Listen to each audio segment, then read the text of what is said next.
Hello and welcome to Choice Online Academy. I am Medhamam and again here to complete our discussion on units and measurements. This is third and last part where we will be discussing units and measurements.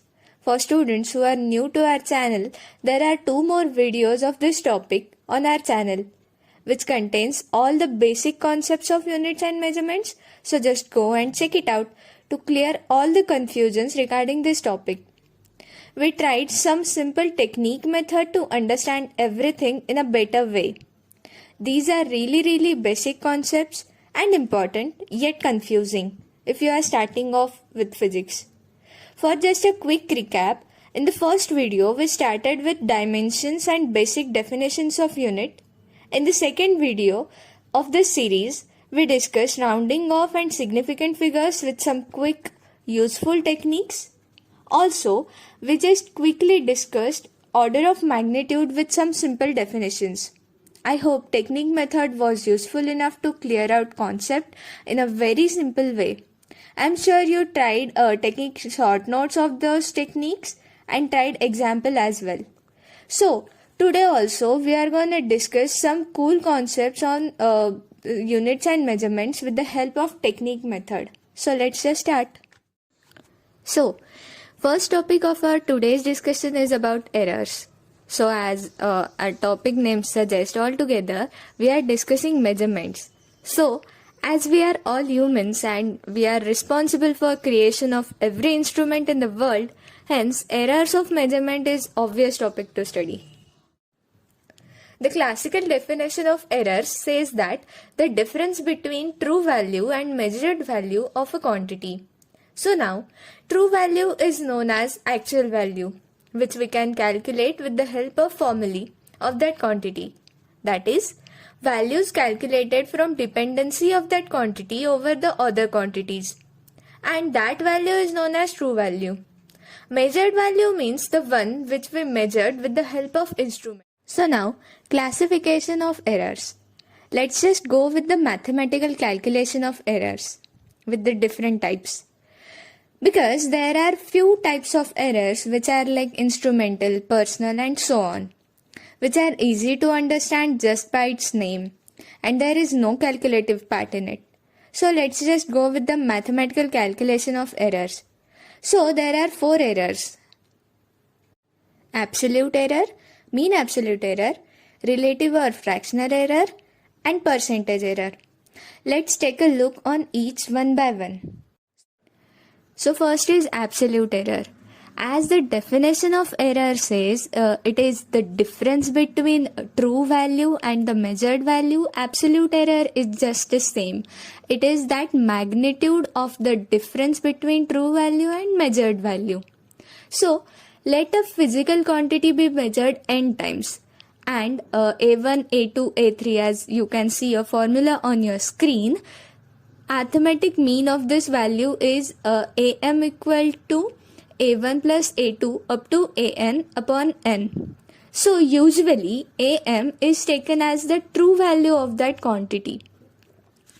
Now we have true value of that quantity, so now it's time to calculate absolute error. So it is calculated by, as you can see a formula on your screen, that is delta A1 equal to mean value minus measured value, that is first measured value. So this is the way to calculate absolute error. Now next is mean absolute error. So this error means it is arithmetic mean of magnitudes of absolute errors. So as you can see a formula on your screen, for calculating mean absolute error, we first need to calculate the absolute error and then just take it mean. So that's how we calculate mean absolute error. Now relative error or fractional error. Relative error is also known as fractional error because here we are calculating the actual fraction of error. So it has very simple definition which says that it is the ratio of mean absolute error to the mean value of the quantity measured. So as you can see on the screen, that's how we write relative error. Last and the easiest one, that is percentage error. It is expressed as relative or fractional error expressed in the percentage. That's it. That thing we called as percentage error. As you can see a formula on your screen, that is in the numerator there is a mean absolute error and divided by mean value. That means relative error into 100. So here we end our discussion about basics of errors. So let's just quickly revise it. So we started off with the simplest definition of error, that is, it is the difference between true value and measured value. So what is that true value? True value is that value which we can measure from the formula of that quantity or dependency of that quantity over the other quantities. And the measured value is the value which is measured from the instrument. So that's how we ended up with a definition of error and started off with the classification of error. Then in the classification, first type was absolute error, which is basically difference between true value and measured value. Here true value is the mean value of that quantity and measured value is the given value. Then mean absolute error, in which we calculated arithmetic mean of the absolute error. Then relative error, in which we measured ratio of mean absolute error to the mean value.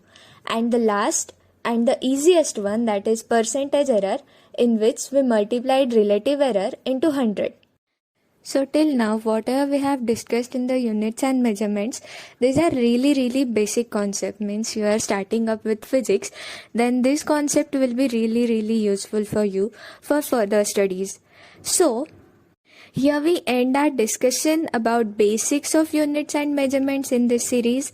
There are some advanced concepts in it like propagation of error, screw gauge and vernier caliper.